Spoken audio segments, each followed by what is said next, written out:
Hi, honeys. It's Michelle with Books Cause Insomnia.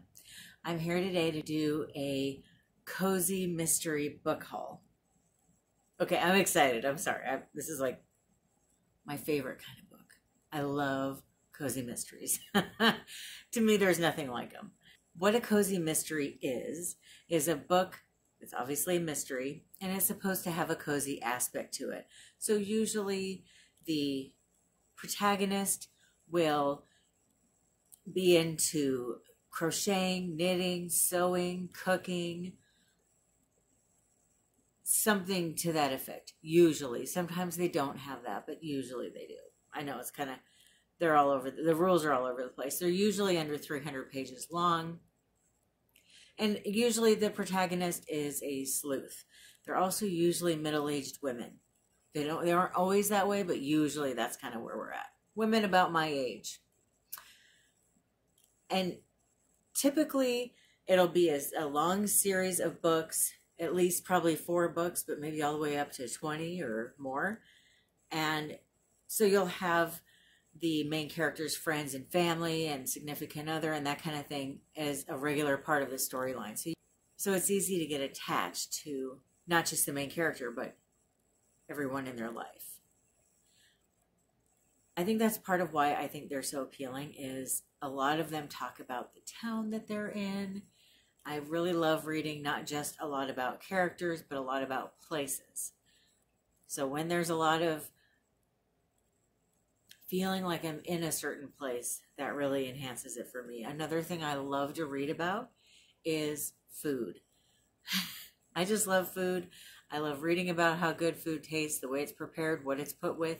And so many of these books are about someone who is in some way related to food. Like I said, not all of them, but a lot of them are. And I wanted to tell you about my weekend last weekend. My friend Kristin has a page here on YouTube. Her page name is Kristin Moments of Sanctuary. And she went on a trip to see her sister and decided on her way home to stop and see me for a day, which was amazing. Like, I'm so flattered that someone would go that out of their way just to meet me. Okay. I was really, really touched and happy, and it was wonderful to meet her. She and I met right before, maybe a month before, all the lockdown started. So I want to say it was probably January that we met. She had watched, on my main page, I used to do videos about books. I had been doing coffee and a classic unboxings. She saw one of the videos and liked me and subscribed. And I did end up actually watching a few of her videos, and I thought, oh my gosh, I just love this lady. She's just wonderful. So we ended up becoming friends.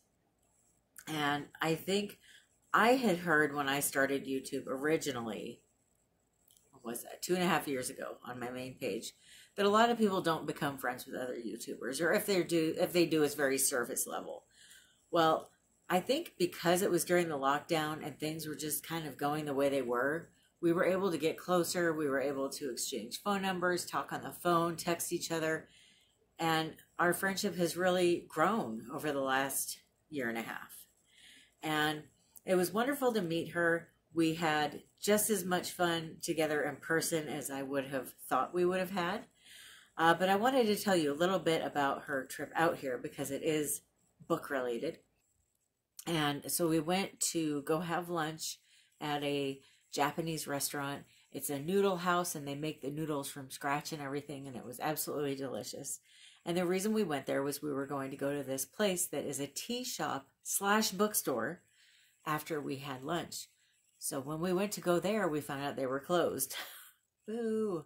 But we decided to go to the next place that I had on my list of places we could go, which was called Bauman Rare Books, and it's inside the Venetian on the Strip here in Vegas. So we went and we looked at the gondolas, and then we went into the bookstore, and it was beautiful. It wasn't as big as it looks like online, but I'm not sure. I think they have 3 branches in America. They have one in New York City, and one other one. Oh, I can't remember where, but one of the ones I saw online looks huge, like multiple stories of books and that kind of thing. This one was quite a bit smaller, but it was neat to see all these rare books. And part of why I wanted to talk to you about that in this video is I love reading books that are out of print. I wouldn't consider myself a book hoarder. I don't keep every book I buy. I usually donate them or give them away as gifts or that kind of thing. But if I love a book, if I cherish it, then I will collect it. And the thought of learning about rare books and collecting them and buying used books and buying books that are out of print, and to me those are rare books too if they're out of print and they're hard to find. And a lot of the books I'm going to talk about in today's video are in fact out of print. They have been for a long time, so I do consider them to be rare books. Now, are they worth a lot? No. Do I care? Not really. I cherish them anyway, and who knows, maybe one day they will be worth something. I hope to put together my own library when I get a home, and it'll be just absolutely wonderful, I think. But we had a lot of fun looking around in that rare bookstore. So we went and we sat and we people watched for a while and just had a nice discussion, and it was just beautiful in the Venetian. And then my husband met us and we went out to dinner. We went to the Pepper Mill, which is one of the historical places to eat here in Vegas. And then I was just beat. I was so tired. So we took her to her hotel and we met her the next morning. We took her to church with us, and then we went to IHOP and had a delicious breakfast. Or I mean, mine sure was anyway. And then unfortunately we had to drop her off and she flew home. I wish she had been here longer. We just had the best time. So Kristin, if you're watching, thank you so much for coming to see me. I will be putting links to her page at the end of this video, so be sure to check out her page if you're interested. She does book videos usually on Wednesdays, and I think that you'd really like her.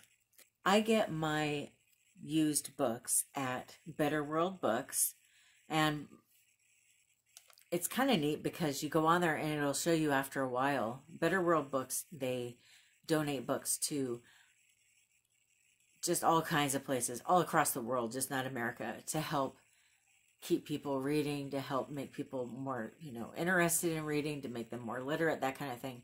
And it'll tell you how many books they've donated because of your purchases.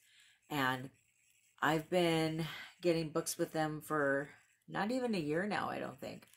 But they told me the last time I placed an order that I've now, just from my purchases alone, donated 25 books, which I think is wonderful. 25 bucks.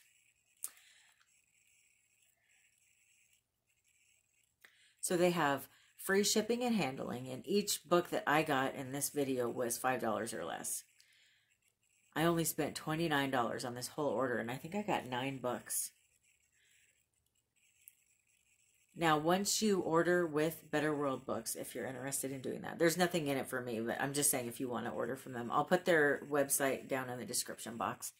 And there's no referral. I don't get anything from it. I'm just telling you, I think they're really great. But if you do sign up with them, they'll send you a text message letting you know when they have sales going on. And during Amazon Prime Week, they said if you buy, I think it was 3 or more used books, they'll give you 20% off your whole order and free shipping. So I jumped right on it.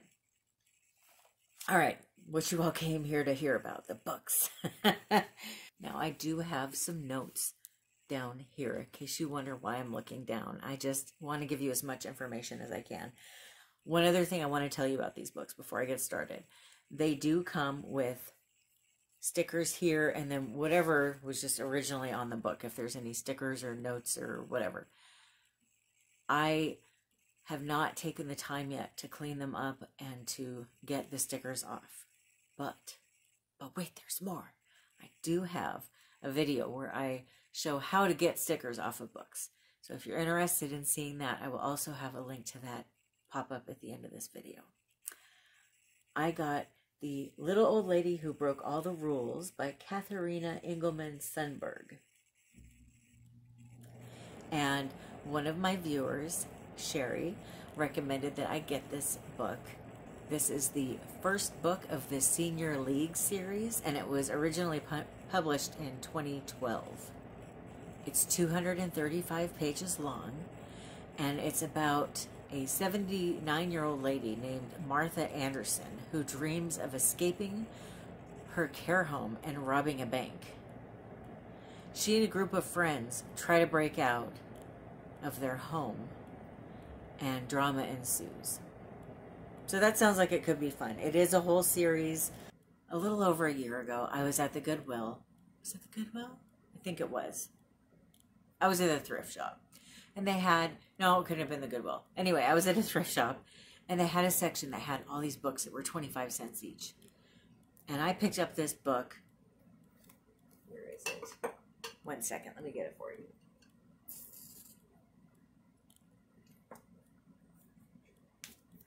I picked up this book. 'Tis the Season to Be Murdered. And I thought, oh, that'll be fun. I love reading Christmas-themed murder mysteries at Christmas time. So I went ahead and got this, and I just fell in love with this author. I just thought she was really good. And so I got the next book in the series called Remodeled to Death, which is right here. And I decided I wanted to just read the whole series. Valerie Wolzien is the author, and she's got kind of a cult following, it seems. A lot of people were really upset when she stopped writing. I don't blame them, because I do really like what I've read so far. What I ended up getting was this book here. It's called Murder at the PTA Luncheon, and this is the first book in the Susan Henshaw series. And Susan Henshaw is friends with a cop, and so that's kind of how she ends up sleuthing on these different things that happen. And then later on in the series, the cop is kind of like on leave, and she's still kind of involved in different things that go on, and so on and so forth. She doesn't feel like she's trying to outwit the cops either. Some of the sleuths in some of the books feel a little, oh, okay, yeah, like that would happen. But this one is a little bit better, I think. This book was published in 1988. And it's 240 pages. It says the PTA president dies from cyanide poisoning. Susan, the PTA vice president, investigates. And that's what the book's about.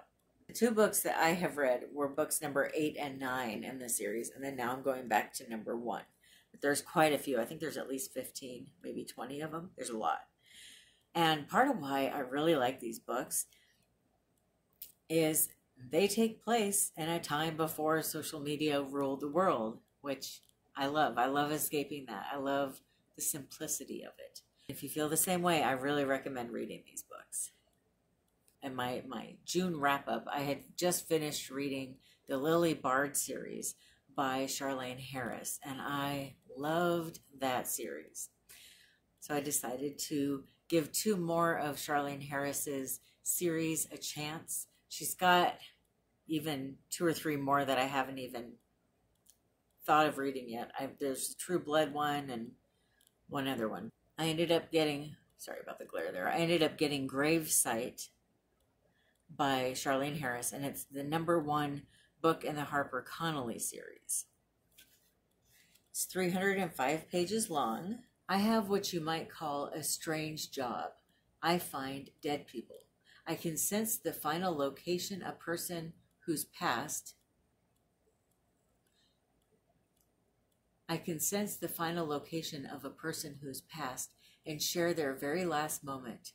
The way I see it, I'm providing a service to the dead while bringing some closure to the living. But I'm used to most people treating me like a blood-sucking leech. Ooh. Okay. This book, Harper and her stepbrother, Tolliver, go to find a teenage girl who's gone missing. But the secrets of her death and the secrets of the town are deep enough that even Harper's special ability can't uncover them. With hostility welling up around them, she and Tulliver would like nothing better than to be on their way. But then another woman is murdered, and the killer is not finished yet. That sounds good. But I thought, I love Charlaine Harris's writing so much. Why not dive in and just get book number 2 while I'm at it? Which is Grave Surprise. Why am I laughing? I'm laughing because this is the book. I noticed it after when it arrived. You get all kinds of books with this service, okay? You get library books. You get all kinds of different things. So this one says, Kitsap Regional Library. Guess where I grew up? Kitsap County, Washington. This book is from the Kingston branch, which is one of the branches of the Kitsap Regional Library. That's just bizarre to me. How many counties across the country are there? And the one where I grew up is where this book came from. That's crazy to me, but I'll take it. And I love that. To me, it's just even more of a gem then, right? That it found me. This book is 295 pages long.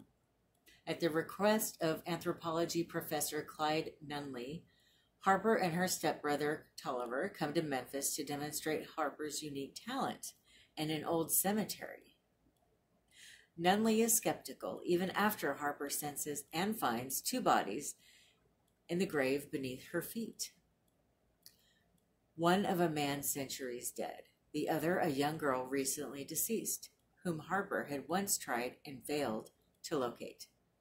But Harper's new investigation into the crime yields yet another surprise. The next morning, a 3rd body is found in the very same grave.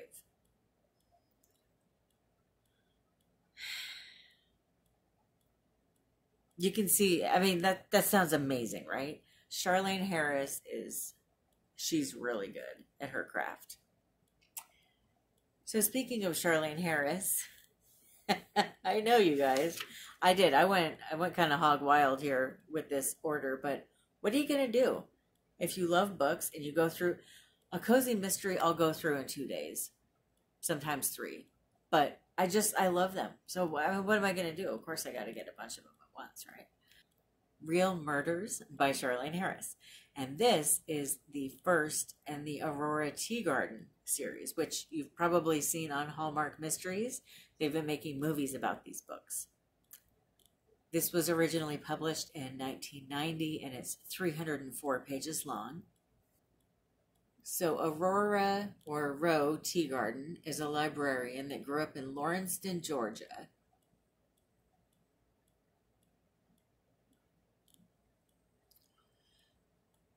She is a part of a club of fellow crime buffs called Real Murders, which meets once a month to analyze famous cases.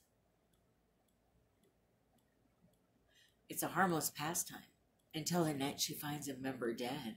Dun, dun, dun. Killed in a manner that eerily resembles the crime the club was about to discuss.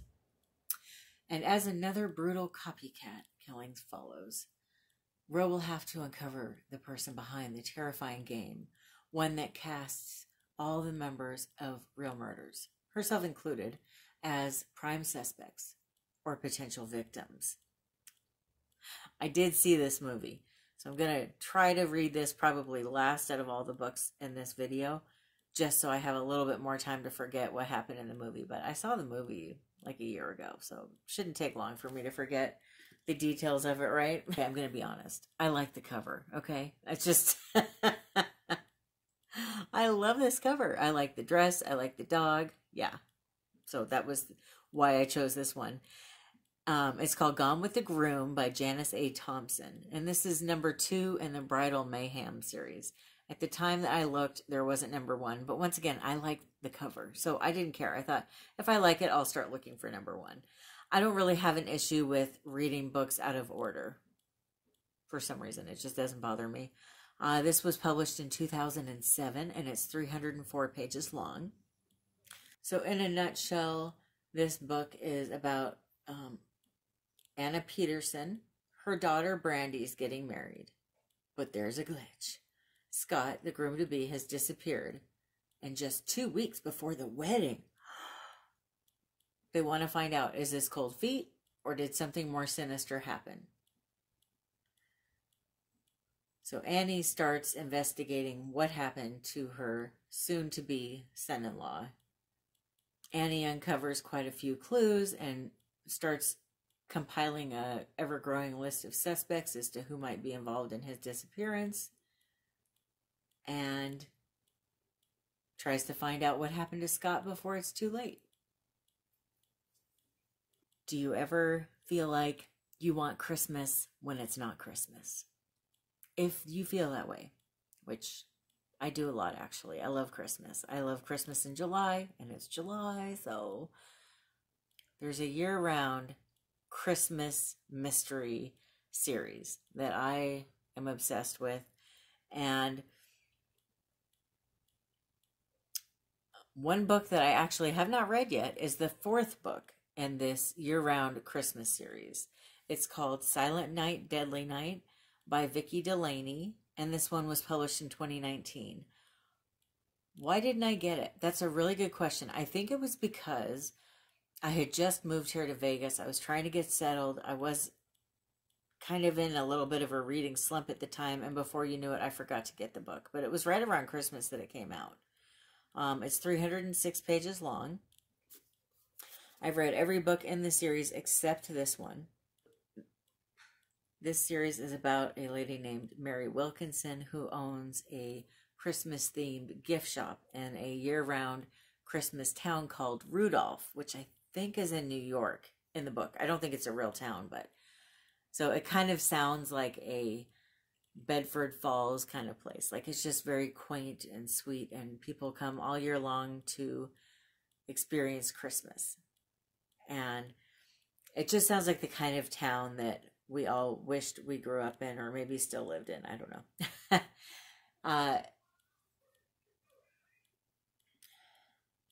Oh, it is in New York. Okay.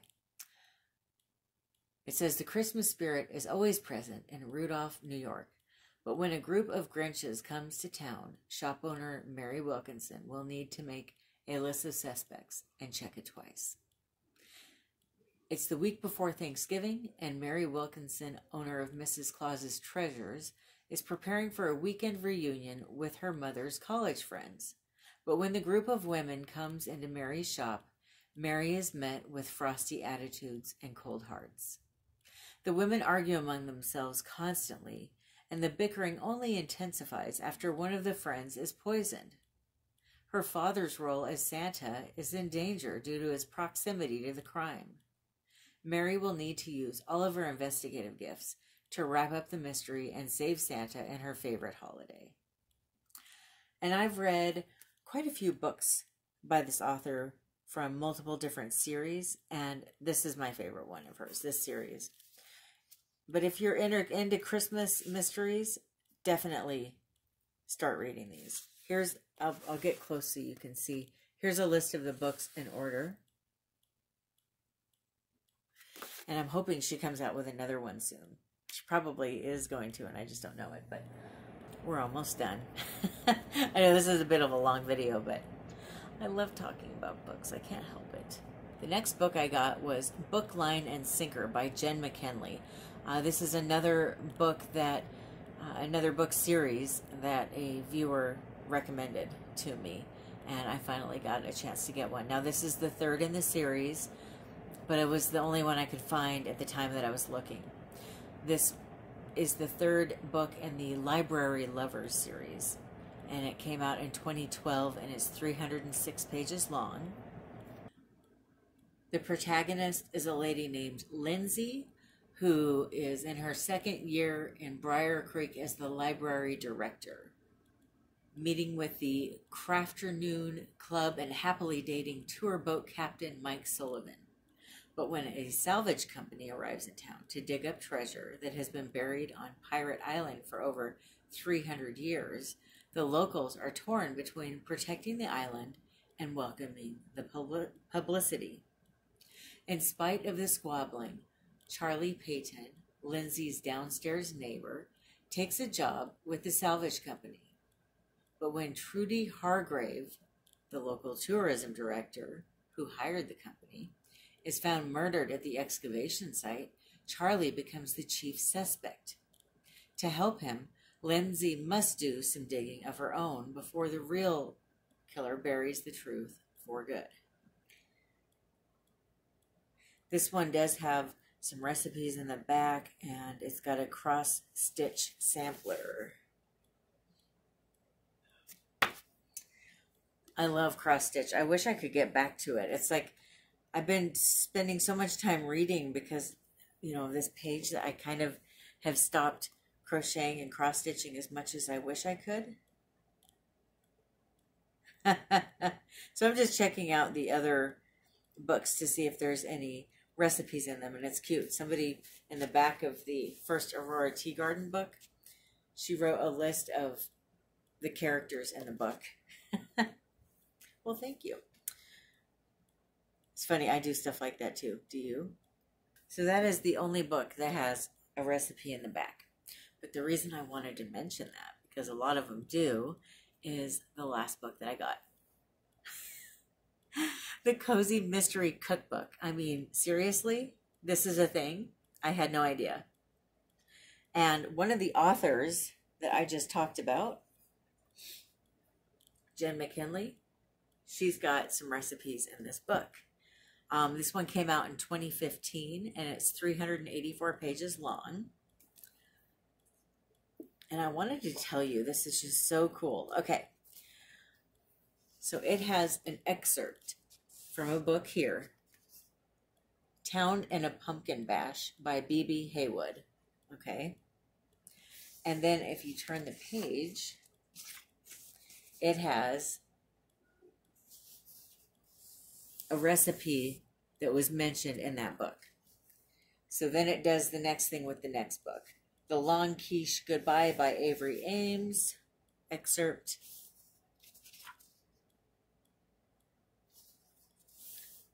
And then the recipe.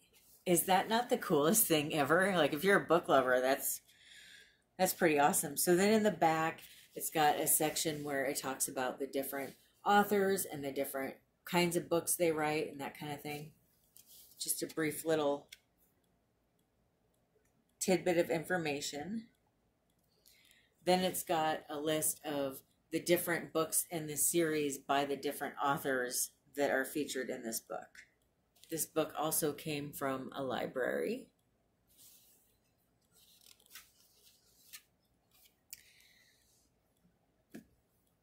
Isn't that great, though? I just love that. I love the cookbook. I love all the books I got. I'm sorry that I was so long-winded. I'm really passionate about books, and I'm even more passionate about cozy mysteries. I love them so much. I can't help it. I can't help it. If you love cozy mysteries, be sure to let me know who your favorite author and what your favorite series is. Maybe I'll be able to check them out in the future.